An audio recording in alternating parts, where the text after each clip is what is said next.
ಕರ್ತನಲ್ಲಿ ಪ್ರೀತಿಯ ಆಸರ್ ಟಿವಿ ವೀಕ್ಷಕರೆಲ್ಲರಿಗೂ ಅಮೋಘ ಚರಿತ್ರೆ ಈ ಕಾರ್ಯಕ್ರಮಕ್ಕೆ ನಿಮ್ಮನ್ನು ಆತ್ಮೀಯವಾಗಿ ನಾವು ಸ್ವಾಗತಿಸ್ತೇವೆ. ಪ್ರೀತಿಯ ವೀಕ್ಷಕರೇ, ಕಳೆದ ಸಂಚಿಕೆಗಳಲ್ಲಿ ಈ ಅಮೋಘ ಚರಿತ್ರೆ 2ನೇ ಭಾಗದಲ್ಲಿ ಸಾಮ್ಯದ ಕಲಿಯುವಿಕೆಯಲ್ಲಿ ಹೆಚ್ಚು ಕಡಿಮೆ 40 ಸಾಮ್ಯಗಳನ್ನು 10 ವಿಭಾಗವಾಗಿ ದೇವಸೇವಕ ಕಲಿಸ್ತಾ ಇದ್ದಾರೆ. ಈಗ 7ನೇ ವಿಷಯದಲ್ಲಿ ಪರಲೋಕ ರಾಜ್ಯ ಮತ್ತು ಪ್ರಾರ್ಥನೆ ವಿಷಯದಲ್ಲಿ ನಾವು ಅನೇಕ ವಿಷಯಗಳನ್ನು ನಾವು ಕಲಿತುಕೊಂಡೆವು. ಪ್ರಾರ್ಥನೆ ವಿಷಯದಲ್ಲಿ ವೈಯಕ್ತಿಕವಾಗಿ ನಮ್ಮ ವಿಷಯಗಳಿಗೆ ಪ್ರಾರ್ಥಿಸುವಂಥ ಸಾಮ್ಯವಾಗಲಿ ಅಥವಾ ಇತರರಿಗಾಗಿ ಪ್ರಾರ್ಥಿಸುವಂಥಲ್ಲ ಅಥವಾ ಪವಿತ್ರಾತ್ಮನ ದಾನವನ್ನು ಹೊಂದುವಂಥ ವಿಷಯವಾಗಲಿ ನಾವು ಅನೇಕ ವಿಷಯಗಳನ್ನು ನಾವು ಪ್ರಾರ್ಥನೆ ಭಾಗದಲ್ಲಿ ಕಲಿತುಕೊಂಡೆವು. ನಾವು ಇವತ್ತು ಸಹ ಮುಂದುವರೆದು ಇನ್ನು ಅನೇಕ ವಿಷಯಗಳನ್ನು ನಾವು ಕಲಿಯಲಿಕ್ಕಿದ್ದೇವೆ. ಈ ಭಾಗದಲ್ಲಿ ನಮ್ಮದಲ್ಲಿ ಕಲಿಸಿಕೊಡುವುದಕ್ಕಾಗಿ ಬೆಂಗಳೂರಲ್ಲಿ ಸೇವೆ ಮಾಡ್ತಿರುವಂಥ ಪಾಸ್ಟರ್ ಸಜ್ಜಿ ವರ್ಗೀಸ್ ಅವರಿದ್ದಾರೆ. ಯೇಸು ಕ್ರಿಸ್ತನ ನಾಮದಲ್ಲಿ ಅವ್ರನ್ನ ಈ ಕಾರ್ಯಕ್ರಮಕ್ಕೆ ನಾವು ಆತ್ಮೀಯವಾಗಿ ನಾವು ಸ್ವಾಗತಿಸುವ. Pastor praise the lord. ಈ ಪ್ರಾರ್ಥನೆಯ ಕಲಿಯುವಿಕೆಯ ಸಮಯದಲ್ಲಿ ಅನೇಕ ವಿಷಯಗಳನ್ನು ಈಗಾಗಲೇ ನಮಗೆ ತಿಳಿಸಿಕೊಟ್ಟಿದ್ದೀರಿ. ಇನ್ನು ನಮಗೆ ಇದರ ಮುಂದುವರಿದ ಭಾಗದಲ್ಲಿ ನಮಗೆ ತಿಳಿಸಿಕೊಡ್ಬೋದ ವಿಷಯಗಳಲ್ಲಿ? ಹೌದು, ಇವತ್ತು ನಾವು ವಾಚ್ ಆ್ಯಂಡ್ ಪ್ರೇ ಅಥವಾ ಎಚ್ಚರವಾಗಿದ್ದು ಪ್ರಾರ್ಥಿಸುವ ವಿಚಾರದಲ್ಲಿ ಪ್ರಾರ್ಥನೆಯ ಬಗ್ಗೆ 3 ಸಾಮ್ಯಗಳು ನೋಡಿದೆವು. ಇನ್ನು ಉಳಿದಂತಹ 2 ಸಾಮ್ಯಗಳು ನಾವು ಯಾವ ಕ್ಷೇತ್ರಗಳಲ್ಲಿ ಅಥವಾ ಯಾವ ವಿಚಾರಗಳಲ್ಲಿ ಎಚ್ಚರಿಕೆ ಉಳ್ಳವರಾಗಿರಬೇಕು. ಕೇವಲ ಪ್ರಾರ್ಥನೆ ಮಾಡಿದರೆ ಮಾತ್ರ ಸಾಲದು, ನಾವು ಅದರೊಂದಿಗೆ ಸದಾ ಎಚ್ಚರಿಕೆ ಉಳ್ಳವರಾಗಿರಬೇಕು ಎಂಬುವಂಥದ್ದು ಸ್ವಾಮಿಯ 2 ಸಾಮ್ಯಗಳಿಂದ ಕಲಿಸಿಕೊಡ್ತಾ ಇದ್ದಾರೆ. ನಾವಿವತ್ತು ಕಾಯುತ್ತಿರುವ ಒಬ್ಬ ಸೇವಕನ ಸಾಮ್ಯವನ್ನು ಮತ್ತಾಯನ ಸುವಾರ್ತೆ 24ನೇ ಅಧ್ಯಾಯದ 45ರಿಂದ 51ನೇ ವಾಕ್ಯದ ತನಕ ಇರುವ ಆ ಸಾಮ್ಯವನ್ನು ನೋಡಲಿಕ್ಕೆ ಹೋಗ್ತಾ ಇದ್ದೇವೆ. ಮತ್ತಾಯನ ಸುವಾರ್ತೆ 24ನೇ ಅಧ್ಯಾಯ 45ರಿಂದ 51ನೇ ವಾಕ್ಯದ ತನಕ. ಅದೇ ರೀತಿ ಇದೇ ಸಾಮ್ಯವನ್ನು ಮಾರ್ಕನ ಸುವಾರ್ತೆ 13ನೇ ಅಧ್ಯಾಯದ 34ನೇ ವಾಕ್ಯದಲ್ಲೂ ನಮಗೆ ಕಾಣಲಿಕ್ಕೆ ಸಾಧ್ಯ. ನಮಗೆ ಆ ವಾಕ್ಯವನ್ನು ಓದೋಣ. ಮತ್ತಾಯ 24:45ರಿಂದ 50. ಹಾಗಾದರೆ ಯಜಮಾನನು ತನ್ನ ಮನೆಯವರಿಗೆ ಹೊತ್ತಿಗೆ ಆಹಾರ ಕೊಡಲಿಕ್ಕೆ ಅವರ ಮೇಲಿಟ್ಟ ನಂಬಿಗಸ್ತನೂ ವಿವೇಕಿಯೂ ಆದಂಥ ಆಳು ಯಾರು? ಯಜಮಾನನು ಬಂದು ಯಾವ ಆಳು ಹೀಗೆ ಮಾಡುವುದನ್ನು ಕಾಣುವನೋ ಆ ಆಳು ಧನ್ಯನು, ಅಂಥವನನ್ನು ಅವನು ತನ್ನ ಎಲ್ಲ ಆಸ್ತಿಯ ಮೇಲೆ ನೇಮಿಸುವನು ಎಂದು ನಿಮಗೆ ನಿಜವಾಗಿ ಹೇಳುತ್ತೇನೆ. ಆದರೆ ಆ ಕೆಟ್ಟ ಆಳು ನನ್ನ ಯಜಮಾನನು ತಡ ಮಾಡುತ್ತಾನೆ ಅಂತ ತನ್ನ ಮನಸ್ಸಿನ ಅಂದುಕೊಂಡು ತನ್ನ ಜೊತೆ ಆಳುಗಳನ್ನು ಹೊಡೆಯುವುದಕ್ಕೆ ತೊಡಗಿ ಕುಡಿಕರ ಸಂಗಡ ಕುಡಿಯುತ್ತಾ ಇರುವುದಾದರೆ ಅವನು ನೆನೆಸದ ದಿನದಲ್ಲಿಯೂ ತಿಳಿಯದ ಗಳಿಗೆಯಲ್ಲಿಯೂ ಆ ಆಳಿನ ಯಜಮಾನನು ಬಂದು ಅವನನ್ನು ಕಠಿಣವಾಗಿ ಹೊಡಿಸಿ ಕಪಟಿಗಳಿಗೆ ಆಗತಕ್ಕ ಗತಿಯನ್ನು ಅವನಿಗೆ ನೇಮಿಸುವನು. ಅಲ್ಲಿ ಗೋಳಾಟವೂ ಕಟಕಟನೆ ಹಲ್ಲು ಕಡಿಯೋಣವೂ ಇರುವವು. ಯೇಸು ಸ್ವಾಮಿ ಎಚ್ಚರಿಕೆಯ ಕುರಿತಾಗಿ, ಎಚ್ಚರವಾಗಿರಬೇಕಾದ ಅವಶ್ಯಕತೆ ಕುರಿತಾಗಿ ಈ ಭಾಗದಲ್ಲಿ ಒಂದು ಸಾಮ್ಯ ರೂಪವಾಗಿ ವಿವರಣೆ ಮಾಡ್ತಾ ಇದ್ದಾನೆ. ಈ ಸಾಮ್ಯ ಆರಂಭಿಸುವಂಥದ್ದು 45ನೇ ವಾಕ್ಯದಲ್ಲಾದರೂ ಅದರ ಹಿನ್ನೆಲೆ 42ನೇ ವಾಕ್ಯದಿಂದ. ನಾವು ಆ 42ನೇ ವಾಕ್ಯದಿಂದ ಕಲಿಯುವಾಗಲೇ ಆ ಸಾಮ್ಯ ನಮಗೆ ಪೂರ್ತಿ ಅರ್ಥವಾಗುವಂಥದ್ದು. 42ನೇ ವಾಕ್ಯ ಹೀಗಿರಲಾಗಿ ನಿಮ್ಮ ಕರ್ತನು ಬರುವ ದಿವಸವು ನಿಮಗೆ ಗೊತ್ತಿಲ್ಲವಾದ್ದರಿಂದ ಎಚ್ಚರಿಕೆ ಉಳ್ಳವರಾಗಿರಿ ಅಂತ, ಎಚ್ಚರವಾಗಿರಿ ಅಂತ. ನೋಡಿರಿ, ನೀವು ಸಹ ಸಿದ್ಧರಾಗಿರಬೇಕು, ಎಚ್ಚರಿಕೆ ಉಳ್ಳವರಾಗಿರಬೇಕು. ಕಾರಣ ನಾವು ನೆನೆಸುವ ಸಮಯದಲ್ಲ ಯಜಮಾನ ಬರುವಂಥದ್ದು, ನೆನೆಸದ ಗಳಿಗೆಯಲ್ಲಿ ಯಜಮಾನ ಬರ್ತಾನೆ. ಈಗ ಯಜಮಾನ ಇಲ್ಲಿ ಬಂದಾಗ 2 ರೀತಿಯ ಆಳುಗಳನ್ನು ಕಾಣ್ತಾ ಇದ್ದಾನೆ ಅಥವಾ ಸೇವಕರನ್ನ ಕಾಣ್ತಾ ಇದ್ದಾನೆ. ಅದರ 45ನೇ ವಚನದಲ್ಲಿ ಯಜಮಾನನು ತನ್ನ ಮನೆಯವರಿಗೆ ಹೊತ್ತಿಗೆ ಆಹಾರ ಕೊಡಲಿಕ್ಕೆ ಅವರ ಮೇಲಿಟ್ಟ ನಂಬಿಗಸ್ತನು ವಿವೇಕಿ ಆದಂತಹ ಆಳು ಯಾರು? ನೋಡಿರಿ, ನಂಬಿಗಸ್ತನಾದಂತಹ ಅಥವಾ ಧನ್ಯನಾದ ಆಳು, ಬಹಳ ವಿವೇಕದಿಂದ ಮತ್ತು ನಂಬಿಗಸ್ತಿಕೆಯಿಂದ ಕೆಲಸ ಮಾಡುವಂತಹ ಒಂದು ಗುಂಪು ಆಳು. ಆದರೆ ಅದರ ಕೆಳಗಿನ ವಾಕ್ಯಕ್ಕೆ ನಾವು ಬರುವಂತಹ ಸಮಯದಲ್ಲಿ 48ನೇ ವಚನದಲ್ಲಿ, ಆದರೆ ಆ ಕೆಟ್ಟ ಆಳು ತನ್ನ ಯಜಮಾನನು ತಡ ಮಾಡುತ್ತಾನೆ ಅಂತ ಮನಸ್ಸಲ್ಲಿ ಅದ್ದುಕೊಂಡು ಜೊತೆ ಸೇವಕರಿಗೆ ಹೊಡೆಯುವುದಕ್ಕೆ ತೊಡಗ್ತಾ ಇದ್ದಾನೆ. ನೋಡಿರಿ, ಧನ್ಯನಾದ ಆಳು ಮತ್ತು ಕೆಟ್ಟ ಆಳು ಅಂದರೆ ಕರ್ತನಾದ ಯೇಸು ಕ್ರಿಸ್ತನ ಬರೋಣಕ್ಕಾಗಿ ಎದುರುಗೊಳ್ಳುವಂಥವರಲ್ಲಿ 2 ಗುಂಪು ಜನರು. ಒಂದು ನಂಬಿಗಸ್ತರಾದ ಬುದ್ಧಿವಂತಿಕೆಯುಳ್ಳ ವಿವೇಕವುಳ್ಳಂತಹ ಧನ್ಯರಾದಂತಹ ಆಳುಗಳಿದ್ದಾರೆ. ಅದೇ ಸಮಯ ಕೆಟ್ಟವರಾದಂತಹ ಆಳುಗಳು ಸಹ ಇದ್ದಾರೆ ಎಂಬುದು. ಈಗ ಅವರನ್ನು ಆ ರೀತಿ ಧನ್ಯತೆಗೂ ಕೆಟ್ಟತನಕ್ಕೂ ನಡೆಸಿದ್ದು ಅವರ ಜೀವನ ಶೈಲಿ, ಅವರು ನಡೆದುಕೊಂಡ ರೀತಿಗಳಾಗಿದೆ. ಅದರಿಂದ ದೇವರು ಬರುವಾಗ ನಾವು ಕೆಟ್ಟ ಆಳುಗಳಾಗಿ ಕಾಣಲಿಕ್ಕಲ್ಲ ದೇವರಿಗೆ ಇಷ್ಟ. ನಾವು ಧನ್ಯರಾದವರಾಗಿ ನಂಬಿಗಸ್ತರಾಗಿ ಕಾಣುವುದಕ್ಕೆ ದೇವರು ಬಯಸ್ತಾ ಇದ್ದಾನೆ. ಇಲ್ಲಿ ಈ ಮನುಷ್ಯ ಮೊದಲನೇವನು ಧನ್ಯನಾಗಲಿಕ್ಕೆ ಕಾರಣ ಏನು?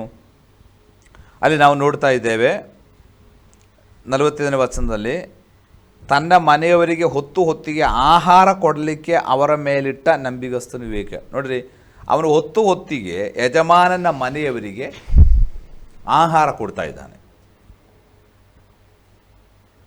ಯಾಕೆ ಈ ಆಳನ್ನು ಇಟ್ಟಿರುವಂಥದ್ದು?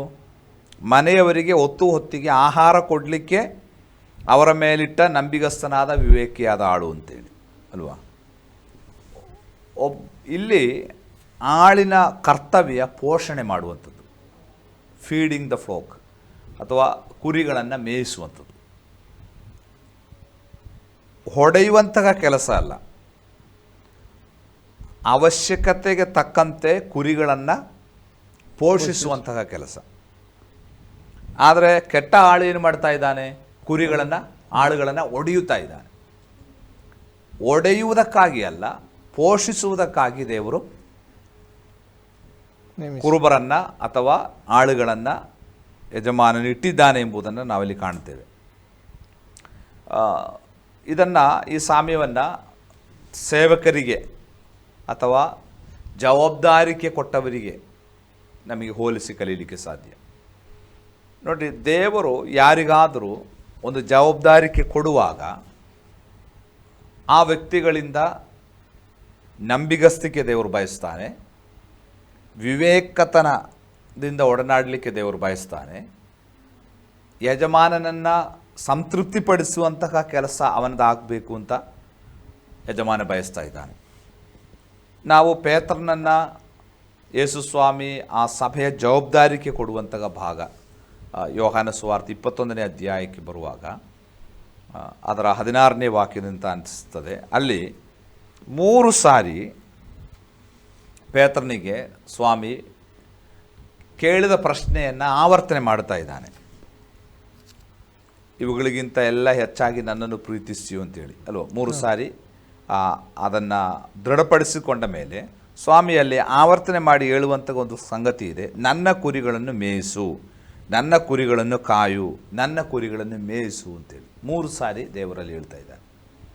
ಅಂದರೆ ಪೇತ್ರ ಎಲ್ಲ ಲೀಡರಿಗೆ ಅಥವಾ ಎಲ್ಲ ಲೀಡರ್ಸಿಗೆ, ಎಲ್ಲ ಕುರುಬರಿಗೆ ಒಂದು ರೆಪ್ರೆಸೆಂಟೇಟಿವ್, ಆತನೊಬ್ಬ ಪ್ರತಿನಿಧಿಯಾಗಿದ್ದಾನೆ. ಈಗ ದೇವರು ನಮ್ಮಿಂದ ಬಯಸುವಂಥದ್ದು ನಾವು ಕುರಿಗಳನ್ನು ಹೊಡೆಯುವುದಕ್ಕಾಗಿ ಅಲ್ಲ, ಕುರಿಗಳನ್ನು ಮೇಯಿಸುವುದಕ್ಕಾಗಿ. ಮೇಯಿಸುವುದು ಅಂತ ಹೇಳಿದರೆ ಸಂರಕ್ಷಿಸಿ ಪೋಷಿಸುವುದಕ್ಕಾಗಿ ದೇವರು ನಮ್ಮಿಂದ ಬಯಸ್ತಾ ಇದ್ದಾನೆ. ಈಗ ಒಂದು ವೇಳೆ ನಾವು ಸೇವಕರಲ್ಲದಿದ್ದರೂ ಒಬ್ಬ ವಿಶ್ವಾಸಿ ಆದರೂ ನಮಗೆ ದೇವರು ಇಟ್ಟಂತಹ ಪರಿಮಿತಿಯಲ್ಲಿ ಅನೇಕರನ್ನು ಪೋಷಿಸುವ ಜವಾಬ್ದಾರಿಕೆ, ಅನೇಕರನ್ನು ಕಾಯುವಂತಹ ಜವಾಬ್ದಾರಿಕೆ ದೇವರು ನಮಗೆ ಕೊಟ್ಟಿದ್ದಾನೆ. ನಾವು ಆ ಕರ್ತವ್ಯಗಳಲ್ಲಿ ನಂಬಿಗಸ್ತರಾಗಿರಬೇಕು. ಈಗ ಕಾಯಿನಿಗೆ ದೇವರು ಕೇಳುವಂಥ ಒಂದು ಪ್ರಶ್ನೆ ಇದೆ, ನಿನ್ನ ಸಹೋದರನಾದ ಹಾಬೇಲ್ನು ಎಲ್ಲಿ ಅಂತೇಳಿ. ಆವಾಗ ಕಾಯಿನ್ ಹೇಳ್ತಾ ಇದ್ದಾನೆ, ನಾನು ನನ್ನ ಸಹೋದರನನ್ನು ಕಾಯುವ ಆಳಾಗಿದ್ದೇನೋ ಅಂತ ದೇವರಿಗೆ ಕೇಳ್ತಾ ಇದ್ದಾನೆ. ಹೌದು, ಖಂಡಿತ ನಮ್ಮ ಸಹೋದರನನ್ನು ಕಾಯುವವರಾಗಿಯೇ ದೇವರು ನಮ್ಮನ್ನು ಇಟ್ಟಿರುವಂಥದ್ದು. ಅವರನ್ನು ಸಹ ಸಂರಕ್ಷಿಸಬೇಕು, ಪೋಷಿಸಬೇಕು. ಅದರಿಂದ ಪ್ರತಿಯೊಬ್ಬ ಸೇವಕನ ಅಥವಾ ಒಬ್ಬ ದೇವರ ಮಗುವಿನ ಕರ್ತವ್ಯವಾಗಿದೆ ಏನು? ಪೋಷಿಸುವಂಥದ್ದು ಅಥವಾ ಹೊತ್ತಿಗೆ ಆಹಾರವನ್ನು ಕೊಡುವಂತಹ ಸೇವಕ. ನೀವು ಹೇಳುವಾಗೆ ಅದು ಖಾಲಿ ಒಂದು ದೇವ ಸೇವಕರ ಕರ್ತವ್ಯ ಅಲ್ಲ, ಒಬ್ಬ ವಿಶ್ವಾಸಿಯಾದವನು ನೀವು ಹೇಳಿದಾಗ ತನ್ನ ಪರಿಮಿತಿಯಲ್ಲಿರುವಂಥ ಎಲ್ಲರಿಗೂ ಪೋಷಿಸಬೇಕೆಂಬುದಾಗಿ. ಖಂಡಿತ. ಯಾಕಂದರೆ ಏನು, ಈಗ ಒಬ್ಬ ವಿಶ್ವಾಸಿ ಒಬ್ಬ ಸಹ ವಿಶ್ವಾಸಿಗೆ ಬೈಬಲ್ ಹೇಳ್ತಾ ಇದೆ, ನೀವು ಒಬ್ಬರಿಗೊಬ್ಬರು ಏನು ಮಾಡಿರಿ? ಎಫೆಸ ಪತ್ರಿಕೆಯಲ್ಲಿ ಪೌಲ್ ಹೇಳ್ತಾ ಇದ್ದಾನೆ, ಒಬ್ಬರಿಗೊಬ್ಬರು ಎಚ್ಚರಿಕೆಯನ್ನು ಕೊಡಿರಿ ಅಂತೇಳಿ ಅಲ್ವಾ? ಆತ್ಮನಿಂದ ತುಂಬಿದವರಾಗಿ ಕೀರ್ತನೆಗಳಿಂದಲೂ ಏನು ಆತ್ಮಸಂಬಂಧವಾದ ಹಾಡುಗಳಿಂದಲೂ ಪರಸ್ಪರ ನೀವು ಒಬ್ಬರನ್ನೊಬ್ಬರು ಏನು ಮಾಡಿರಿ? ಎಚ್ಚರಿಕೆ ಉಳ್ಳವರಾಗಿ ಮಾಡಿರಿ ಅಂತೇಳಿ. ಈಗ ನಾನು ಅದಕ್ಕಾಗಿ ಒಬ್ಬ ಪಾಸ್ಟ್ರೇ ಆಗಬೇಕಾಗಿಲ್ಲ, ಒಬ್ಬ ಕುರುಬನೇ ಆಗಬೇಕಾಗಿಲ್ಲ. ದೇವರು ಪ್ರತಿಯೊಬ್ಬರಿಂದಲೂ ಕೆಲವೊಂದು ಜವಾಬ್ದಾರಿಕೆಯನ್ನು ಬಯಸ್ತಾ ಇದ್ದಾರೆ. ನಾವು ಅದನ್ನು ತಿಳಿದು ಸಮಯೋಚಿತವಾಗಿ ಮಾಡಬೇಕು. ನಾವು ಕೊಡುವ ಆಹಾರ ಏನು ಅಂತ ಒಂದು ಪ್ರಶ್ನೆ ಬರ್ತದೆ. ಏನು ಆಹಾರ? ನಮಗೆ ಕೊಡಲಿಕ್ಕಿರುವ ಆಹಾರ ವಾಕ್ಯವೆಂಬ ಆಹಾರ ಅಲ್ವಾ? ನಾವು ಈ ತಲೆಮಾರಿನಲ್ಲಿ ವಾಕ್ಯವೆಂಬ ಆಹಾರಕ್ಕೆ ಪ್ರಾಧಾನ್ಯತೆ ಕೊಡಬೇಕು. ನಾವು ಬೇರೆ ಎಲ್ಲ ಸಂಗತಿ ಮಾತಾಡ್ತೇವೆ. ಈಗ ನಾವಿಬ್ಬರು ಸಹೋದರರು ಭೇಟಿಯಾಗುವಾಗ ನಾವು ಕೇಂದ್ರದಿಂದ ರಾಜ್ಯದ ತನಕ ಇರೋ ಎಲ್ಲ ರಾಜಕೀಯ ಮಾತಾಡ್ತೇವೆ ಅಲ್ವಾ? ಆದರೆ ನಿಮ್ಮ ಆತ್ಮಿಕ ಜೀವಿತ ಹೇಗಿದೆ ಅಂತ ಯಾರಾದರೂ ವಿಚಾರಿಸ್ತಾರಾ? ಇಲ್ಲ. ಅದು ಬಹಳ ಕೇಳೋದು ಬಹಳ ಕಡಿಮೆ. ಈಗ ಸಭಾಪಾಲಕರು ವಿಶ್ವಾಸಿಗಳನ್ನ ಭೇಟಿ ಆಗಲಿಕ್ಕೆ ಹೋಗ್ತಾರೆ, ಎಲ್ಲ ಮಾತಾಡ್ತಾರೆ, ಆದರೆ ಅವರ ಆತ್ಮಿಕ ಜೀವಿತದ ಬಗ್ಗೆ ಸ್ವಲ್ಪ ಉತ್ತೇಜನ ಪಡಿಸುವಂಥ ಯಾವ ಸಂಗತಿಯನ್ನು ಮಾತನಾಡುವವರು ಬಹಳ ವಿರಳವಾಗಿದ್ದಾರೆ. ಅಂದರೆ ನಾವು ಪೋಷಣೆ ಮಾಡಬೇಕಾದ್ದು ಏನು? ಬೇರೆ ಸಂಗತಿಗಳಲ್ಲ, ದೇವರ ವಾಕ್ಯವನ್ನು ನಾವು ಅವರಿಗೆ ಪೋಷಣೆ ಮಾಡಬೇಕು. ಅದಕ್ಕೆ ಉದಾಹರಣೆಯಾಗಿ ಹಳೆ ಒಡಂಬಡಿಕೆಯಲ್ಲಿ ಅಬ್ರಹಾಮನು ಯುದ್ಧ ಮಾಡಿ ದಣಿದು ಬರ್ತಾ ಇದ್ದಾನೆ. 14ನೇ ಅಧ್ಯಾಯ ಆದಿಕಾಂಡ ಪುಸ್ತಕ. ಆ ಸಂದರ್ಭದಲ್ಲಿ ಮಲ್ಕಿಸದೇಕನು ಎಂಬಂತಹ ಒಬ್ಬ ಯಾಜಕ, ಆತನು ರೊಟ್ಟಿಯನ್ನು ದ್ರಾಕ್ಷಾರಸವನ್ನು ತೆಗೆದುಕೊಂಡು ಅಬ್ರಹಾಮನ ಬಳಿಗೆ ಬರ್ತಾ ಇದ್ದಾನೆ. ಅವನು 4 ರಾಜರುಗಳೊಟ್ಟಿಗೆ ಹೋರಾಡಿ ಲೋತನನ್ನು ಮತ್ತು ಅವರು ಹಿಡಿದುಕೊಂಡು ಹೋದ ಸಕಲ ವಸ್ತುಗಳನ್ನು, ದನಕುರಿಗಳನ್ನು ತಿರುಗಿ ಪಡೆದು ಯುದ್ಧದಲ್ಲಿ ಜಯಶಾಲಿಯಾಗಿ ಬಹಳ ದಣಿದು ಬರುವಾಗ ದಾರಿಯಲ್ಲಿ ಶಾಲೇಮಿನ ಅರಸನಾದ ಮಲ್ಕಿಸದೇಕನು ಸಿಗ್ತಾ ಇದ್ದಾನೆ. ಆವಾಗ ಅಬ್ರಹಾಮನಿಗೆ ಕೊಡುವುದಕ್ಕಾಗಿ ಮಲ್ಕಿಸನ ಕೈಯಲ್ಲಿ ರೊಟ್ಟಿ ಮತ್ತು ದ್ರಾಕ್ಷಾರಸ ಇತ್ತು ಎಂಬುದಾಗಿ ನಾವಲ್ಲಿ 14:8 ಓದ್ತೇವೆ. ನಾವು ಸಹ ಮಲ್ಕಿಸದೇಕನ ಕ್ರಮ ಪ್ರಕಾರ ಇರತಕ್ಕಂಥ ಯಾಜಕರು. ಯೇಸುಕ್ರಿಸ್ತನು ಮಲ್ಕಿಸದೇಕನ ಕ್ರಮ ಪ್ರಕಾರ ಇರುವ ಯಾಜಕ. ಯಾಕೆ? 2 ರೀತಿಯ ಯಾಜಕ ಕ್ರಮ ಇದೆ. ಒಂದು ಲೇವಿ ಯಾಜಕ ಕ್ರಮ, ಲೇವಿಯರಿಂದ ಬಂದಂತಹ ಯಾಜಕ ಸೇವೆ. ಅದು ಲೇವಿಯರಿಗೆ ಮಾತ್ರ ಸಿಗುವಂಥದ್ದು. ಲೇವಿ ಕುಲದಲ್ಲಿ ಹುಟ್ಟಬೇಕು. ಈಗ ಮೊದಲನೇ ಯಾಜಕನಾಗಿದ್ದ ಆರೋನ್ ನಂತರ ಅವನ ಮಗ, ಹಾಗೆ ಅದು ಲೇವಿ ಕುಲಕ್ಕೆ ಸೀಮಿತವಾದ ಯಾಜಕ ಸೇವೆ. ಆ ಯಾಜಕ ಸೇವೆ ಸಿಗಬೇಕಾದ್ರೆ ನಾವು ಲೇವಿ ಕುಲದಲ್ಲಿ ಹುಟ್ಟಬೇಕು. ಆದರೆ ಯೇಸುಕ್ರಿಸ್ತನ ಬಗ್ಗೆ ನಾವು ಕಲಿತೇವೆ. ಯೇಸುಕ್ರಿಸ್ತನ ಕುಲ ಯಾವುದು? ಯಹೂದ ಕುಲ. ಆತನು ಈ ಲೇವಿ ಕುಲದಲ್ಲಿ ಎಲ್ಲ ಬಂದಿರುವಂಥದ್ದು. ಆದರೆ ಯೇಸುಕ್ರಿಸ್ತನು ಮಹಾಯಾಜಕನು. ಅದಕ್ಕೆ ಇಬ್ರಿಯ ಪತ್ರಿಕಾರನು ಹೇಳ್ತಾ ಇದ್ದಾನೆ, ಆತನು ಲೇವಿ ಕ್ರಮಾನುಸಾರವಾಗಿರುವ ಮಹಾಯಾಜಕ, ಆತನು ಮಲ್ಕಿಸದೇಕನ ಕ್ರಮ ಪ್ರಕಾರ ಇರುವ ಮಹಾಯಾಜಕನು ಅಂತೇಳಿ. ಈ ಮಲ್ಕಿಸದೇಕನು ಯಾರು ಅಂತ ನಮಗೆ ಸ್ಪಷ್ಟವಲ್ಲ. ಯಾಕಂದರೆ ಶಾಲೇಮಿನ ಅರಸನಾದ ಮಲ್ಕಿಸದೇಕನು ಆತನು ಮಹಾಯಾಜಕನು ಅಂತ ಮಾತ್ರ ನಮಗೆ ಗೊತ್ತು. ಅದರಿಂದ ಯೇಸುಕ್ರಿಸ್ತನ ಯಾವ ಕ್ರಮದ ಮಹಾಯಾಜಕನು? ಮಲ್ಕಿಸದೇಕನ ಕ್ರಮ ಪ್ರಕಾರ ಇರತಕ್ಕಂಥ ಯಾಜಕನು. ಯಾಕಂದರೆ ಲೇವಿ ಕುಲದಲ್ಲಿ ಎಲ್ಲ ಹುಟ್ಟಿ ಬಂದಿರುವಂಥದ್ದು. ಅದೇ ರೀತಿ ನಾವು ಸಹ ಲೇವಿ ಕುಲದಲ್ಲಿ ಹುಟ್ಟಿಲ್ಲ. ನಾವು ಸಹ ಯಾವ ಕ್ರಮದ ಮಹಾಯಾಜಕರು ಅಥವಾ ಯಾಜಕರು? ಮಲ್ಕಿಸದೇಕನ ಕ್ರಮ ಪ್ರಕಾರ ಇರತಕ್ಕಂಥ ನಾವು ಯಾಜಕರು ಅಲ್ವಾ? ನಾವು ನಮ್ಮ ಬಳಿಗೆ ಬರುವಂಥವರಿಗೆ ಕೊಡಬೇಕಾದ್ದೇನು? ರೊಟ್ಟಿ ಮತ್ತು ದ್ರಾಕ್ಷಾರಸ ಕೊಡಬೇಕು. ಈಗ ಏನು ಬಳಲಿ ಬಂದಂತಹ ಅಬ್ರಹಾಮನಿಗೆ ದಾರಿಯಲ್ಲಿ ಸಂಧಿಸಿ ಮಲ್ಕಿಸದೇಕನು ರೊಟ್ಟಿ ಮತ್ತು ದ್ರಾಕ್ಷಾರಸವನ್ನು ಕೊಟ್ಟ ಹಾಗೆ ನಾವು ಸಹ ನಮ್ಮ ಹತ್ರ ಬಳಲಿ ಬೆಂಡಾಗಿ ಬರುವವರಿಗೆ ಏನು ಕೊಡಬೇಕು? ದೇವರ ವಾಕ್ಯವೆಂಬ ರೊಟ್ಟಿ, ಪವಿತ್ರಾತ್ಮನೆಂಬ ದೀಕ್ಷಾ ಸ್ನಾನ, ಅದು ನಾವು ಅವರಿಗೆ ಕೊಡಲಿಕ್ಕೆ ಪ್ರಾರ್ಥನೆ ಮಾಡಬೇಕು. ವಾಕ್ಯವನ್ನು ಕೊಡಲಿಕ್ಕೆ ನಾವು ಶ್ರಮಿಸಬೇಕು. ಆದರೆ ಮಾತ್ರವೇ ಅವರು ದಾರಿಯಲ್ಲಿ ಬಳಲದೆ ಧೈರ್ಯವಾಗಿ ನಿಲ್ಲಲಿಕ್ಕೆ ಸಾಧ್ಯ. ಆದ್ದರಿಂದ ಹೊತ್ತಿಗೆ ಆಹಾರ ಕೊಡುವಂತಹ ನಂಬಿಗಸ್ತರಾದ ಆಳುಗಳಾಗಬೇಕು. ಅದೇ ಎಚ್ಚರಿಕೆ ಉಳ್ಳ ಜೀವಿತ ಅಂತ ಹೇಳುವಂಥದ್ದು.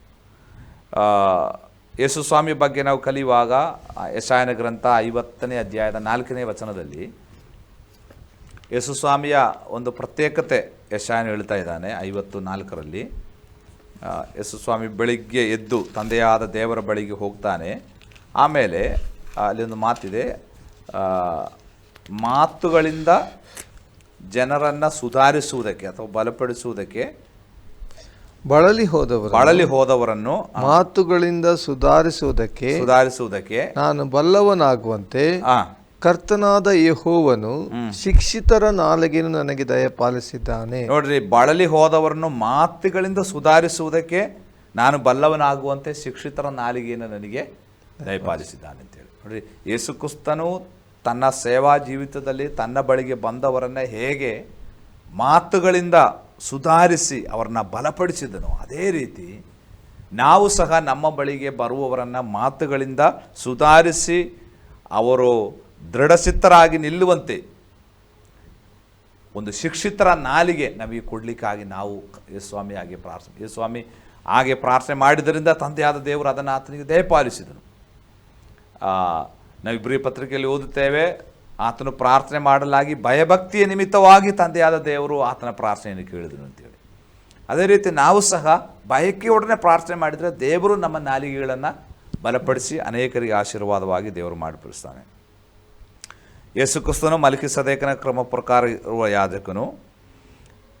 ಇಂತಹ ಯಾಜಕರು ಕೋಲಿನಿಂದ ಅಲ್ಲ, ಅವರು ರೊಟ್ಟಿಯಿಂದ ಬರ್ತಾರೆ ಅಲ್ವಾ.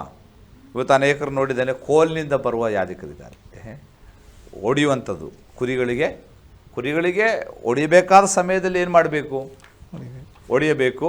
ಆದರೆ ಮಲ್ಕಿಸದೇಕನು ಬಂದದ್ದು ಕೋಲಿನಿಂದಲ್ಲ, ಅಬ್ರಹಾಮನ ಬಳಿಗೆ ಬಂದದ್ದು ಯಾವುದರಿಂದ? ರೊಟ್ಟಿಯಿಂದ ಬಂದದ್ದು. ಅದೇ ರೀತಿ ನಾವೇನು ಮಾಡಬೇಕು? ಹೊತ್ತಿಗೆ ಏನು ಆಹಾರ ಕೊಡುವಂತಹ ಯಾಜಕರಾಗಿ ಮಾರ್ಪಡಬೇಕು ಅಥವಾ ಸೇವಕರಾಗಬೇಕು ಅಂತ ದೇವರು ಬಯಸ್ತಾ ಇದ್ದಾನೆ. ಇಲ್ಲಿ ಯಾವಾಗ ಬೇಕಾದರೂ ಯಜಮಾನ ಬರ್ಬೋದು. ನಮ್ಮ ಸಾಮ್ಯಕ್ಕೆ ನಾವು ಬರುವುದಾದರೆ ಅನಿರೀಕ್ಷಿತ ಸಮಯದಲ್ಲಿ ಯಜಮಾನ ಬಂದದ್ದು. ಕರ್ತನಾದ ಯೇಸು ಕ್ರಿಸ್ತನ ಬರೋಣವು ಅನಿರೀಕ್ಷಿತವಾಗಿರ್ತದೆ. ಅದು ನಿರ್ದಿಷ್ಟವಾದ ನಿಗದಿಪಡಿಸಿದ ಸಮಯದಲ್ಲಿ ಅಲ್ಲ ಯೇಸು ಕ್ರಿಸ್ತನ ಬರುವಂಥದ್ದು. ಇಮ್ಮೆನ್ಸ್ ಕಮ್ಮಿಂಗ್ ಅಂತೇಳಿ ಅಂದರೆ ಏನು ಪಕ್ಕನೆ ಆತನು ಬರ್ತಾನೆ, ಕಣ್ಣು ರೆಪ್ಪೆ ಬಡಿಯುವಷ್ಟರಲ್ಲಿಗೆ. ಅಂದ್ರೇನು? ಆತನ ಬರೋಣ ಏನು ರಹಸ್ಯವಾಗಿರ್ತದೆ. ಅಂದರೆ ಅದು ನಮಗೆ ಕಾಣುವಂಥದ್ದಲ್ಲ, ನಮಗೆ ಗೊತ್ತಾಗುವಂಥದ್ದಲ್ಲ. ಯಾವಾಗ ಬೇಕಾದರೂ ಬರ್ಬೋದು. ಈಗ ಇದು ಗೊತ್ತಿಲ್ಲದೆ ಇನ್ನೊಬ್ಬ ಆಳು ಏನು ಮಾಡ್ತಾ ಇದ್ದಾನೆ? ತನ್ನ ಜೊತೆ ಸೇವಕರಿಗೆ ಹೊಡೆಯುವುದಕ್ಕೆ ಮತ್ತು ಯಜಮಾನ ಆಸ್ತಿಯನ್ನು ತಿನ್ನುತ್ತಾ ಕುಡಿಯುತ್ತಾ ಹಾಳು ಮಾಡುತ್ತಾ ಇರುವುದನ್ನು ಕಂಡಂತಹ ಯಜಮಾನನು ಆ ಆಳನ್ನು ಏನು ಮಾಡ್ತಾ ಇದ್ದಾನೆ? ಶಿಕ್ಷಿಸ್ತಾ ಇದ್ದಾನೆ. ಇಲ್ಲಿ ಯಜಮಾನ ಆಸ್ತಿಯನ್ನು ಏನು ಮಾಡ್ತಾ ಇದ್ದಾನೆ? ಅವನು ತಿನ್ನುತ್ತಾ ಕುಡಿಯುತ್ತಾ ಹಾಳು ಮಾಡ್ತಾ ಇದ್ದಾನೆ. ಏನದರ ಅರ್ಥ? ದೇವರು ನಮಗೆ ಕೊಟ್ಟಂತಹ ಎಲ್ಲ ಸಂಗತಿಗಳು ಯಜಮಾನಂದು. ನಾವು ಸಾಲಗಾರರು. ವಾಸ್ತವಿಕವಾಗಿ ನನಗೆ ಕೊಟ್ಟ ಹಣ ಇರ್ಬೋದು, ಸಂಪತ್ತಿರ್ಬೋದು, ವಾಹನ ಇರ್ಬೋದು, ಆಸ್ತಿ ಇರ್ಬೋದು, ಎಲ್ಲ ಯಜಮಾನಂದು. ನಾನು ಸಾಲಗಾರ. ನಾನು ಅದನ್ನು ಬಹಳ ಜೋಪಾನವಾಗಿ ಉಪಯೋಗಿಸಬೇಕು. ನಾನು ನನಗೋಸ್ಕರ ಅದನ್ನು ಉಪಯೋಗಿಸುವಾಗ ತಿನ್ನುತ್ತಾ ಕುಡಿಯುತ್ತಾ ಹಾಳು ಮಾಡಿದ್ದಕ್ಕೆ ಅದು ಹೋಲಿಕೆ ಆಗಿರುತ್ತದೆ. ಅದಕ್ಕೆ ಮನೆವಾರ್ತೆಯ ಬಗ್ಗೆ ನಾವು ಕಲೀಲಿಕ್ಕಿದ್ದೇವೆ, ಸ್ಟುವಾರ್ಡ್ ಎಂಬುದಾಗಿ. ಅಂದರೆ ಮನೆವಾರ್ತೆಯರಿಂದ ನಂಬಿಗಸ್ತಿಕೆಯನ್ನು ದೇವರು ಬಯಸ್ತಾ ಇದ್ದಾನೆ. ಅದರಿಂದ ಇವನೇನು ಮಾಡ್ತಾ ಇದ್ದಾನೆ? ಯಜಮಾನನ ಬರೋಣ ತಡವಾಗುತ್ತಾ ಇವನು ಯಜಮಾನನ ವಸ್ತುಗಳನ್ನು ತನ್ನ ಸ್ವಾರ್ಥಕ್ಕಾಗಿ ಉಪಯೋಗಿಸಿ ಅದನ್ನು ದುರುಪಯೋಗ ಪಡಿಸ್ತಾ ಇದ್ದಾನೆ. ಅಂಥವನನ್ನೇ ಯಜಮಾನ ಏನು ಮಾಡ್ತಾ ಇದ್ದಾನೆ? ಅಲ್ಲಿ ಶಿಕ್ಷಿಸ್ತಿರುವುದಾಗಿ ನಾವು ನೋಡ್ತಾ ಇದ್ದೇವೆ ಆ ಸಾಮ್ಯದ ಕೊನೆಯಲ್ಲಿ. ಅಂದರೆ ದೇವರು ಕೊಟ್ಟಂಥದ್ದನ್ನು ನಾವು ಸ್ವಾರ್ಥಕ್ಕಾಗಿ ಉಪಯೋಗಿಸಬಾರ್ದು. ಅದು ದೇವರು ಇತರರ ಪ್ರಯೋಜನಾರ್ಥಕವಾಗಿ ನೀವು ಕಳೆದ ಸಂಚಿಕೆಯಲ್ಲಿ ಹೇಳಿದಾಗ ಉಪಯೋಗಿಸುವಂಥದ್ದಾಗಿರ್ಬೇಕು. ಖಂಡಿತ. ಇದೇ ಸಂಗತಿಯನ್ನು ಮಾರ್ಕ 13ಕ್ಕೆ ನಾವು ಬರುವಾಗ, ಮಾರ್ಕನ ಸುವಾರ್ತೆ 13ನೇ ಅಧ್ಯಾಯ ಅದರ 34ನೇ ವಾಕ್ಯ, 13:34ರಲ್ಲಿ, ಒಬ್ಬ ಮನುಷ್ಯನು ತನ್ನ ಮನೆಯನ್ನು ಬಿಟ್ಟು ಬೇರೊಂದು ದೇಶಕ್ಕೆ ಹೋಗುವಾಗ ತನ್ನ ಆಳುಗಳಿಗೆ ಮನೆಯ ಆಡಳಿತವನ್ನು ಒಪ್ಪಿಸಿಕೊಟ್ಟು ಒಬ್ಬೊಬ್ಬನಿಗೆ ಅವನವನ ಕೆಲಸವನ್ನು ನೇಮಿಸಿ ಬಾಗಿಲು ಕಾಯುವವನನ್ನು ಕರೆದು ನೀನು ಎಚ್ಚರವಾಗಿರಬೇಕೆಂದು ಅಪ್ಪಣೆ ಕೊಡುವ ಪ್ರಕಾರ ನಾನು ನಿಮಗೆ ಅಪ್ಪಣೆ ಕೊಡ್ತೇನೆ. ನೋಡ್ರಿ, ಇಲ್ಲಿ ಇದೇ ಸಾಮ್ಯದ ಇನ್ನೊಂದು ವರ್ಷನ್ ಮಾರ್ಕ ಹೇಳ್ತಾ ಇದ್ದಾನೆ. ಯಜಮಾನ ದೂರದೇಶಕ್ಕೆ ಹೋಗುವಾಗ ಆಡಳಿತವನ್ನು ಆಳುಗಳಿಗೆ ಒಪ್ಪಿಸಿ ಹೋಗ್ತಾ ಇದ್ದಾನೆ. ಅಲ್ಲಿ ಒಬ್ಬೊಬ್ಬನಿಗೆ ಒಂದೊಂದು ಕೆಲಸ. ಒಬ್ಬನಿಗೆ ಇಲ್ಲಿ ಬಾಗಿಲು ಕಾಯುವವನನ್ನು ಕರೆದು ನೀನು ಎಚ್ಚರವಾಗಿರಬೇಕೆಂದು ಆತನಿಗೆ ಏನು ಮಾಡ್ತಾ ಇದ್ದಾನೆ? ಅಪ್ಪಣೆ ಕೊಡ್ತಿರುವುದಾಗಿ ನಾವು ನೋಡ್ತಾ ಇದ್ದೇವೆ. ಪ್ರತಿಯೊಬ್ಬರಿಗೂ ದೇವರು ಒಂದೊಂದು ಕೆಲಸ ಕೊಟ್ಟಿದ್ದಾನೆ. ದೇವರ ಸಭೆಯಲ್ಲಿ ಜವಾಬ್ದಾರಿಕೆ ಇಲ್ಲದ ಯಾರೂ ಇಲ್ಲ. ಬೇಜವಾಬ್ದಾರಿತನ ನಡೆಸಲಿಕ್ಕೆ ನಮಗೆ ಆಸ್ಪದನೇ ಇಲ್ಲ. ಯಾಕಂದರೆ ನಾವು ದೇವರಿಂದ ಕರೆಯಲ್ಪಟ್ಟಾಗ ಜವಾಬ್ದಾರಿಕೆಯೊಡನೆ ಕರೆಯಲ್ಪಟ್ಟಿದ್ದೇವೆ ನಾವು. ಆದ್ದರಿಂದ ಏನು ನನಗೆ ಕೊಟ್ಟಿರೋ ಜವಾಬ್ದಾರಿ ಅಂತ ಅವನವನು ಅದನ್ನು ಅರ್ಥ ಮಾಡಿಕೊಳ್ಬೇಕು. ಇಲ್ಲಿ ಒಬ್ಬನನ್ನು ಸ್ಪೆಷಲ್ ಆಗಿ, ಯಾರನ್ನ ಬಾಗಿಲು ಕಾಯುವಂಥವನನ್ನು ಸ್ಪೆಷಲ್ ಆಗಿ ಯಜಮಾನ ಕರೆದು ಹೇಳುವಂಥದ್ದು, ನೀನು ಪ್ರತ್ಯೇಕವಾಗಿ ಏನಾಗಿರಬೇಕು, ಎಚ್ಚರವಾಗಿರಬೇಕು. ಯಾಕೆ? ಡೋರ್ ಕೀಪರ್ಸ್ ಅಥವಾ ಏನು ಸೆಕ್ಯೂರಿಟಿ ಜಾಬ್ ಇದೆಯಲ್ಲ, ಬಾಗಿಲು ಕಾಯುವ ಕೆಲಸ ಇದೆಯಲ್ಲ, ಅದು ಬಹಳ ಏನು ಜಾಗರೂಕತೆಯಿಂದ ಮಾಡಬೇಕಾದ ಕೆಲಸ. ಸ್ವಲ್ಪ ಎಡವಟ್ಟಾದರೆ ಏನಾಗ್ತದೆ, ದೊಡ್ಡ ಅನಾಹುತ ಸಂಭವಿಸ್ತದೆ. ಈಗ ರೈಲ್ವೆ ಕ್ರಾಸ್ಗಳಲ್ಲಿ ಕಾಯುವವರು ಇರ್ತಾರೆ ಅಲ್ವಾ. ನಾವು ಸೆಕ್ಯೂರಿಟಿ ಕೆಲಸ, ಕಾಯುವ ಕೆಲಸ ಭಾಳ ನಿಸಾರ, ಭಾಳ ಸಾಮಾನ್ಯ ಕೆಲಸ ಅಂತ ತಿಳ್ಕೊಳ್ತೇವೆ. ಆದರೆ ಎಷ್ಟು ಜವಾಬ್ದಾರಿಕೆ ಇದೆ ಅಂತ ಹೇಳಿದರೆ, ಆ ರೈಲ್ವೆ ಲೆವೆಲ್ ಕ್ರಾಸ್ನಲ್ಲಿ ಟ್ರೈನ್ ಬರುವುದಕ್ಕಿಂತ ಮುಂಚೆ ಅವನು ಗೇಟ್ ಹಾಕದಿದ್ದರೆ ಎಷ್ಟೋ ಸಾವುಗಳು ಸಂಭವಿಸ್ತವೆ ಅಲ್ವಾ. ಲಕ್ಷಗಟ್ಟಲೆ ಕೋಟಿಗಟ್ಟಲೆ ಬೆಲೆ ಬಾಳುವ ಶೋರೂಮ್ಗಳ ಅಥವಾ ಏನು ದೊಡ್ಡ ದೊಡ್ಡ ಕಾರ್ಖಾನೆಗಳ ಕಾವಲುಗಾರರು ನಿದ್ದೆ ಮಾಡಿಬಿಟ್ರೆ ಎಷ್ಟೋ ಸಂಪತ್ತು ನಾಶ ಆಗ್ತದೆ ಅಲ್ವಾ. ಆದ್ದರಿಂದ ಪ್ರತ್ಯೇಕವಾಗಿ ಡೋರ್ ಕೀಪರ್ಸಿಗೆ ಅಥವಾ ಕಾಯುವವರಿಗೆ ಯಜಮಾನ ಹೇಳ್ತಾರೆ, ನೀವು ಯಾರಾಗಿರಬೇಕು, ಎಚ್ಚರಿಕೆ ಉಳ್ಳವರಾಗಿರಬೇಕು ಎಂಬುದಾಗಿ. ಇಲ್ಲಿ ಏನು ಸ್ವಾಮಿ ಬಯಸ್ತಾ ಇದ್ದಾನೆ ಅಂತ ಹೇಳಿದ್ರೆ, ಕಾವಲುಗಾರರು ಯಾರು? ದೇವರ ಸೇವಕರು. ಅವರು ಎಚ್ಚರವಾಗದಿದ್ದರೆ ಅನೇಕ ನರಿಗಳು ಅಥವಾ ಸುಳ್ಳು ಬೋಧಕರು ಬಂದು ದೇವರ ಸಭೆಯನ್ನು ಹಾಳು ಮಾಡ್ತಾರೆ. ದೇವರ ಸಭೆ ದೇವರಿಗೆ ಅಮೂಲ್ಯವಾದದ್ದು. ಈ ಭೂಮಿಯ ಕೋಟಿಗಟ್ಟಲೆ ಬೆಲೆ ಬಾಳುವ ಶೋರೂಮಿಗಿಂತ ದೇವರಿಗೆ ಬೆಲೆ ಉಳ್ಳದು ಯಾವುದು? ತನ್ನ ರಕ್ತದಿಂದ ಸಂಪಾದಿಸಿದ ತನ್ನ ಸಭೆ. ಆ ಸಭೆಯನ್ನು ಕಾಯುವುದಕ್ಕೆ ದೇವರು ನಮ್ಮನ್ನು ಇಟ್ಟಿರುವಾಗ ನಾವು ಸ್ವಲ್ಪ ನಿದ್ದೆ ಮಾಡಿದರೆ, ಎಚ್ಚರಿಕೆ ಇಲ್ಲದೆ ಇದ್ದ ಹೋದರೆ ಅನೇಕ ದುರ್ಬೋಧಕರು ಬಂದು ಸಭೆಯನ್ನು ಹಾಳು ಮಾಡ್ತಾರೆ, ಆತ್ಮಗಳನ್ನು ಕದೀತಾರೆ. ಇಲ್ಲಿ ಅವನು ಎಚ್ಚರಿಕೆ ಉಳ್ಳವನಾಗಿರಬೇಕು. ಎಚ್ಚರಿಕೆ ಬಹಳ ಮುಖ್ಯ. ಒಂದನೇದಾಗಿ ನಾನು ಹೇಳಿದೆ, ಪೋಷಿಸುವುದರಲ್ಲಿ, ಹೊತ್ತಿಗೆ ಆಹಾರ ಕೊಡುವುದರಲ್ಲಿ. ಎರಡನೇದಾಗಿ ಕಾವಲು ಕಾಯುವುದರಲ್ಲಿ. ಆಮೇಲೆ ಯೆಶಾಯನ ಗ್ರಂಥಕ್ಕೆ ನಾವು ಬರುವಾಗ 62ನೇ ಅಧ್ಯಾಯದ 6ನೇ ವಚನದಲ್ಲಿ ಯೆಶಾಯನ ಹೇಳ್ತಾ ಇದ್ದಾನೆ, ಯೆರೂಸಲೇಮೇ, ನಿನ್ನನ್ನು ಪೌಳಿ ಗೋಡೆಗಳ ಮೇಲೆ ನಾನು ಇಟ್ಟಿದ್ದೇನೆ. ಯಾಕೆ? ರಾತ್ರಿ ಹಗಲು ದೇವರಿಗೆ ಮೊರೆ ಇಡುವುದಕ್ಕಾಗಿ ಅಥವಾ ದೇವರಿಗೆ ನೆನಪಿಸುವುದಕ್ಕಾಗಿ ನಾನು ನಿಮ್ಮನ್ನು ಅಲ್ಲಿ ಇಟ್ಟಿದ್ದೇನೆ ಅಂತೇಳಿ. ಅಂದರೆ ಕಾವಲು ಮಾಡುವುದು ಏನು? ಪ್ರಾರ್ಥನೆಗೆ ಹೋಲಿಕೆಯಾಗಿ ಅಲ್ಲಿ ಹೇಳ್ತಾ ಇದ್ದಾನೆ ಅಲ್ವಾ. ಯೆರೂಸಲೇಮಿನ ಪೌಳಿ ಗೋಡೆಯಲ್ಲಿ ನಮ್ಮನ್ನು ಕಾವಲುಗಾರರಾಗಿ ದೇವರು ಇಟ್ಟಿದ್ದಾನೆ. ಕಾವಲುಗಾರನ ಕೆಲಸ ಏನು? ರಾತ್ರಿ ಹಗಲು ದೇವರಿಗೆ ವಿಚಾರ ಮುಟ್ಟಿಸುವಂಥದ್ದು ಅಥವಾ ದೇವರನ್ನು ನೆನಪಿಸುವಂಥ ಕೆಲಸ, ಅದು ಪ್ರಾರ್ಥನೆಯಾಗಿದೆ. ಅಂದರೆ ಹಗಲು ಇರುಳು ಅವರು ಮೌನವಾಗಿರಬಾರ್ದು. ಅವರು ಏನು ಮಾಡಬೇಕು? ಪ್ರಾರ್ಥನೆ ಮಾಡು. ಅದೇ ನಾವು ಕಳೆದಂಥ ವಿಧವೆ ಸಾಮ್ಯದಲ್ಲೂ ರಾತ್ರಿ ಹಗಲು ಮೊರೆ ಇಡುವವರಿಗಾಗಿ ಅಂತೇಳಿ. ಕೇವಲ ಏನು ರಾತ್ರಿ ಮಾತ್ರ ಅಲ್ಲ, ಹಗಲು ಮಾತ್ರವಲ್ಲ, ರಾತ್ರಿ ಹಗಲು ನಾವೇನು ಮಾಡಬೇಕು? ಪ್ರಾರ್ಥನೆಯಲ್ಲಿ ನಾವು ಎಚ್ಚರಿಕೆಯುಳ್ಳವರಾಗಬೇಕು. ಈ ಕಾವಲು ಕಾಯುವಂಥ ಕೆಲಸ ಬಹಳ ಮುಖ್ಯವಾದ ಕೆಲಸ. ಇದು ಲೋಕ ಉತ್ಪತ್ತಿಯಾದ ಅಂದಿನಿಂದ ಇರತಕ್ಕಂಥ ಒಂದು ಕೆಲಸ. ನಾವು ಆದಿ ಏದೆನ್ ತೋಟದಲ್ಲಿ ಆದಾಮನ್ನ ದೇವರು ಸೃಷ್ಟಿಸಿದಾಗ ಅವರಿಗೆ ಕೊಟ್ಟಂಥ 2 ಕೆಲಸಗಳು. ಒಂದು ತೋಟವನ್ನು ವ್ಯವಸಾಯ ಮಾಡುವುದಕ್ಕೂ, ಆಮೇಲೆ ತೋಟವನ್ನು ಕಾಯುವುದಕ್ಕೂ. 2:15 ತೋಟವನ್ನು ಕಾಯುವ ಕೆಲಸ ಯಾರಿಗೆ ಕೊಟ್ಟದ್ದು? ಆದಾಮನಿಗೆ ಕೊಟ್ಟದ್ದು ಅಲ್ವಾ. ಆದರೆ ಆದಾಮನು ಆ ಕೆಲಸದಲ್ಲಿ ನಂಬಿಗಸ್ತನಾಗಿರಲಿಲ್ಲ.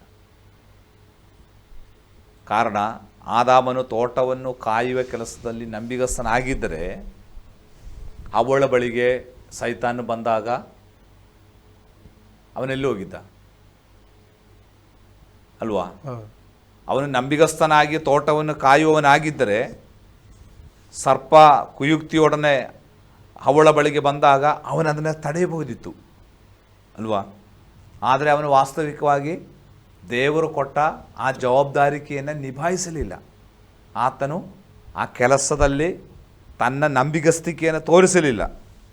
ಸರಿಯಾಗಿ ಕಾವಲು ಮಾಡಿದರೆ ಆ ಅವಳು ಸೈತಾನ ಕುಯುಕ್ತಿಗೆ ಬಿದ್ದು ಹೋಗ್ತಿರಲಿಲ್ಲ, ಮಾನವ ಕುಲ ಪಾಪಕ್ಕೆ ಬೀಳ್ತಿರಲಿಲ್ಲ, ನಾವು ಈ ಗತಿಗೆ ಬರ್ತಿರಲಿಲ್ಲ ಅಲ್ವಾ.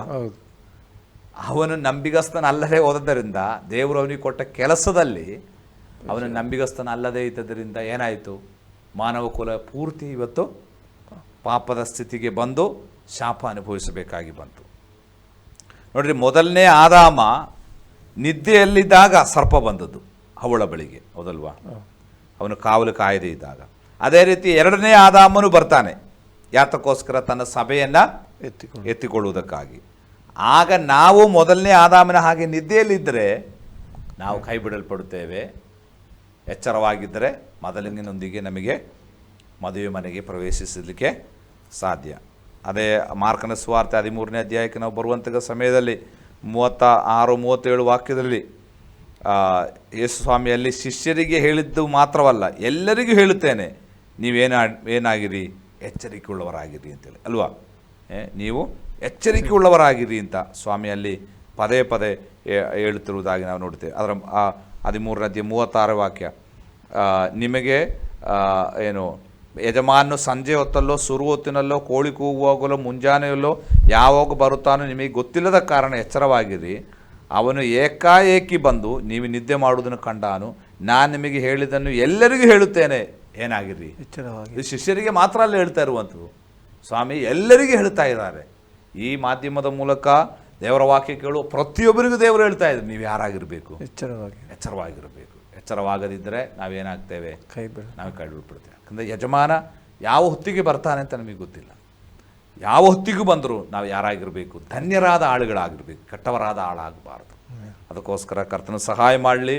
ಮೊದಲನೇ ಆದಾಮನು ಎಚ್ಚರಿಕೆ ತಪ್ಪಿದ್ದರಿಂದ ಕೈ ಬಿಡಲ್ಪಟ್ಟನು. ಇನ್ನು ಎರಡನೇ ಆದಾಮನಾದ ಕ್ರಿಸ್ತನು ಬರುವಾಗ ನಾವು ಆದಾಮನ ಹಾಗೆ ಕೈ ಬಿಡಲ್ಪಡಬಾರದು. ನಾವು ಯಾರಾಗಿರಬೇಕು, ಎಚ್ಚರಿಕೆ ಆಗಿರಬೇಕು. ಅದಕ್ಕಾಗಿ ಎಚ್ಚರಿಕೆಯುಳ್ಳವರಾಗೋಣ ಎಂಬುದಾಗಿ ಹೇಳುತ್ತಾ ನಾವು ನಿಲ್ಲಿಸೋಣ. ಪ್ರೈಸ್ ಗಾಡ್, ಆಮೇನ್. ನಿಜವಾಗಿ ನಾವು ಎಚ್ಚರಿಕೆಯಾಗಿರೋಣ. ಕರ್ತನ ಬರೋಣ ಶೀಘ್ರದಲ್ಲೇ ಇದೆ. ನಾವು ಎಚ್ಚರಿಕೆ ತಪ್ಪುವುದಾದರೆ ಕೈ ಬಿಡಲ್ಪಡುತ್ತೇವೆ. ಅಂಥ ದುರದೃಷ್ಟಕರಕ್ಕೆ ನಾವು ಹೋಗೋದು ಬೇಡ. ನಾವು ಎಚ್ಚರಿಕೆಯಿಂದ ನಮ್ಮನ್ನು ನಾವು ಕಾಯೋಣ, ಇತರರನ್ನು ನಾವು ಎಚ್ಚರಿಸೋಣ, ಅವರಿಗೆ ನಮ್ಗೆ ಕೊಡಲ್ಪಟ್ಟ ಜವಾಬ್ದಾರಿ ನಂಬಿಗಸ್ತರಾಗಿರೋಣ ಎಂಬುದಾಗಿ ಹೇಳುತ್ತಾ ಇವತ್ತಿನ ಕಾರ್ಯಕ್ರಮ ನಾವು ಮುಗಿಸಲಿಕ್ಕೆ ಬಯಸ್ತೇವೆ. ನಮ್ಮದಲ್ಲಿ ಆಸರೆ ಟಿವಿಯಲ್ಲಿ ಬಂದು ಈ ಒಂದು ಸಾಮ್ಯದಲ್ಲಿ ನಮಗೆ ಅನೇಕ ವಿಷಯಗಳನ್ನು, ಎಚ್ಚರಿಕೆಯ ವಿಷಯದಲ್ಲಿ ನಮ್ಮನ್ನು ಎಚ್ಚರಿಸಿದಂಥ ದೇವಸೇವಕರಿಗೆ ಆಸರೆ ಟಿವಿ ಪರವಾದಂಥ ವಂದನೆಗಳು. Praise the pastor. ಮುಂದಿನ ಸಂಚಿಕೆಯಲ್ಲಿ ಇನ್ನೂ ಅನೇಕ ವಿಷಯಗಳೊಂದಿಗೆ ನಿಮ್ಮ ಮುಂದೆ ಬರಲಿಕ್ಕಿದ್ದೇವೆ. ಅಲ್ಲಿವರೆಗೆ ನಿಮ್ಮ ನೆಚ್ಚಿನ ಆಸರೆ ಟಿವಿಯನ್ನು ವೀಕ್ಷಿಸ್ತಾ ಇರಿ. ವಂದನೆಗಳು.